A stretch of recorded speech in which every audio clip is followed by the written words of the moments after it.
Android 1.0 and 1.1. Android 1.0 and 1.1 came out in 2008 and 2009. They were created to prove Android could compete with early iPhones and BlackBerry devices. The main features were a notification bar at the top and the Android market for downloading apps. Phones needed physical buttons to navigate. Scrolling felt choppy. Basic tasks worked, but the phone felt unfinished.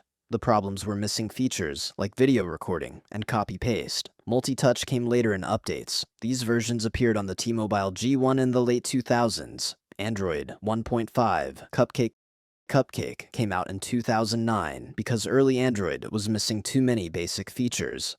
The key additions were on-screen keyboard and video recording. Widgets appeared on home screens for the first time. The phone felt more complete. Widgets made Android different from competitors. The problems were choppy performance on cheaper devices and a rough-looking interface. Cupcake appeared on early Samsung Galaxy phones. Android 1.6 Donut was released in late 2009 to support different screen sizes and more carriers. The features were CDMA network support and universal search that found apps, contacts, and web results in one place. Not much changed visually. The improvements were mostly technical. The limitation was nothing felt dramatically different from Cupcake. Donut ran on the Motorola Droid. Android 2.0 and 2.1 Eclair came out between late 2009 and early 2010 to add features people expected from premium phones. The key features were multiple email accounts and free turn-by-turn navigation in Google Maps.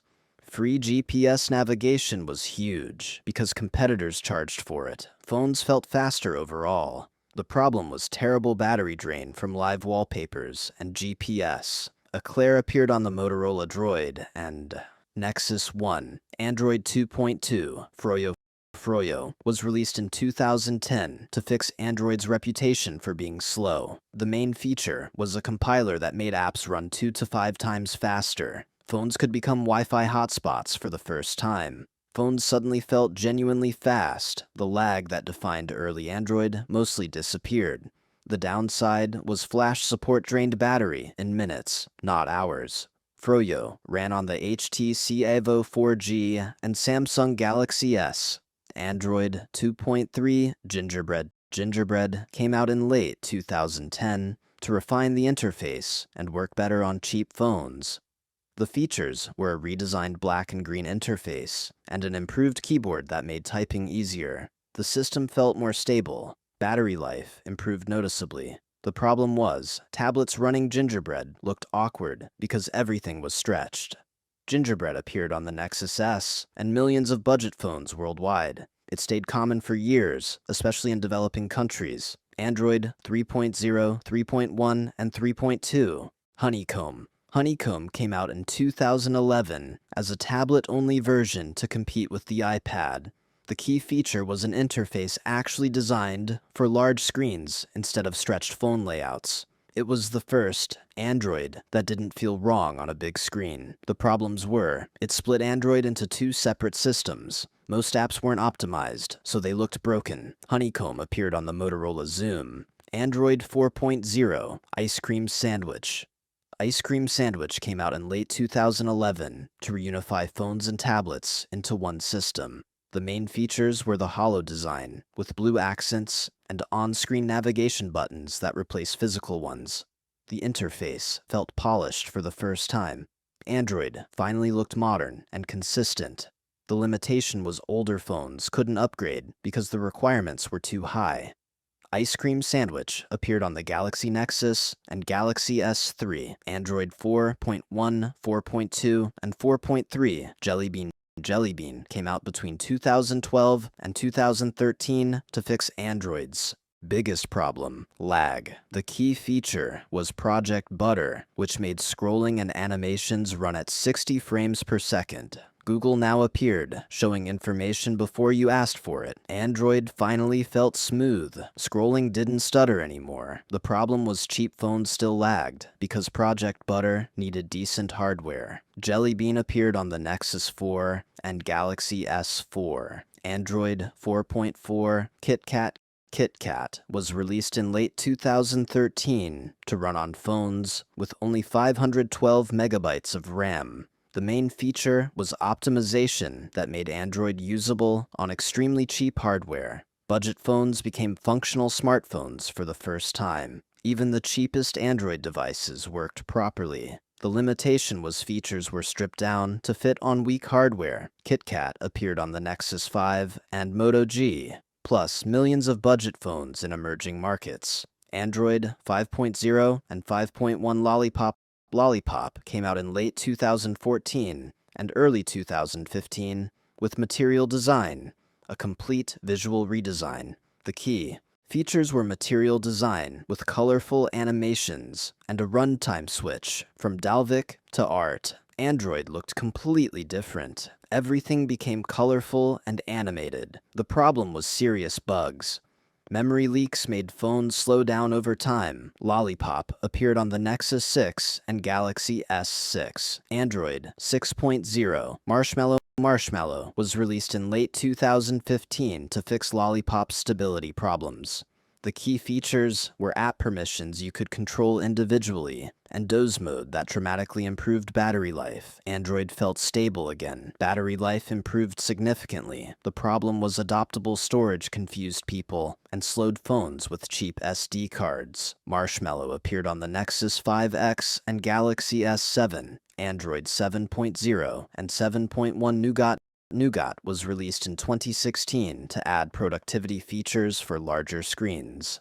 The key features were split-screen multitasking and notifications with inline replies. Multitasking improved, especially on large phones and tablets. Replying from notifications made phones more efficient.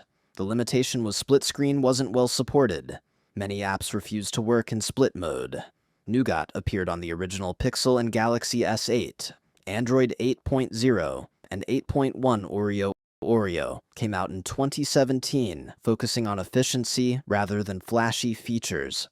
The key features were notification channels for precise control and strict background limits that prevented apps from draining battery. Phones felt faster and battery life improved noticeably. The problem was background limits, broke fitness trackers, and some smart home apps. Oreo appeared on the Pixel 2 and Galaxy S9. Android 9. Pi was released in 2018 with gesture navigation and digital well-being tools. The key features were gesture navigation as an alternative to buttons and digital well-being that tracks screen time. You could navigate with swipes instead of buttons and see exactly how much time you spent on your phone. The limitation was gesture navigation felt incomplete. Every manufacturer implemented different gesture systems. Pi appeared on the Pixel 3 and Galaxy S10. Android 10. Android 10 came out in 2019, dropping dessert names. It focused on privacy and visual customization. The key features were system-wide dark mode and better location permissions that let you share location only while using an app. Dark mode saved battery on OLED screens and looked better at night. Privacy controls became clearer. The problem was scoped storage initially broke File Manager and photo apps. Android 10 appeared on the Pixel 4 and Galaxy S20. Android 11 was released in 2020 to refine Android 10. With the pandemic shifting how people communicated, Google prioritized messaging and video features over visual redesigns. The key features were conversation notifications in a dedicated section and built-in screen recording. Conversations were prioritized in notifications, and screen recording became native. Android 11 appeared on the Pixel 5 and Galaxy S21. Android 12 came out in 2021 with Material U, the biggest design change since Lollipop. The main feature was Material U, which automatically themed your entire interface based on your wallpaper colors. Android looked completely different and adapted to your wallpaper. Everything became larger and more spacious. The problem was slower performance on some devices and the controversial larger interface. Android 12 appeared on the Pixel 6 and Galaxy S22. Android 13 was released in 2022 to polish Material U and expand privacy controls. As smartphone hardware matured and yearly upgrades became smaller, Google shifted toward refinement over radical changes. The key features were notification permissions that required explicit approval and per-app language settings. Apps couldn't spam notifications anymore without permission. The limitation was it felt like a minor update for phone users. Android 13 appeared on the Pixel 7 and Galaxy S23. Android 14 came out in 2023, focusing on personalization and accessibility. With hardware innovation slowing across the industry, Google emphasized customization features and aligning with common platform standards.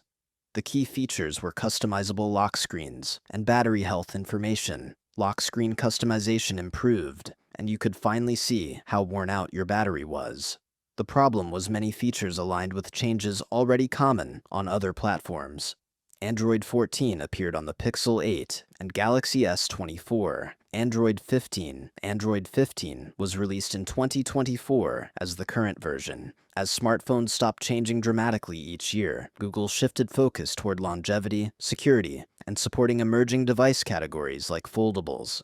The key features are satellite connectivity for emergencies and private space for hiding sensitive apps. Satellite connectivity provides emergency communication without cell service. New device types received better software support. The limitation is, most devices haven't received it yet, and satellite features require specific hardware. Android 15 appears on the Pixel 9 and Galaxy S25. Android evolved through 17 versions over 17 years. As Android matured, updates became less about dramatic changes and more about stability, privacy, and long-term usability.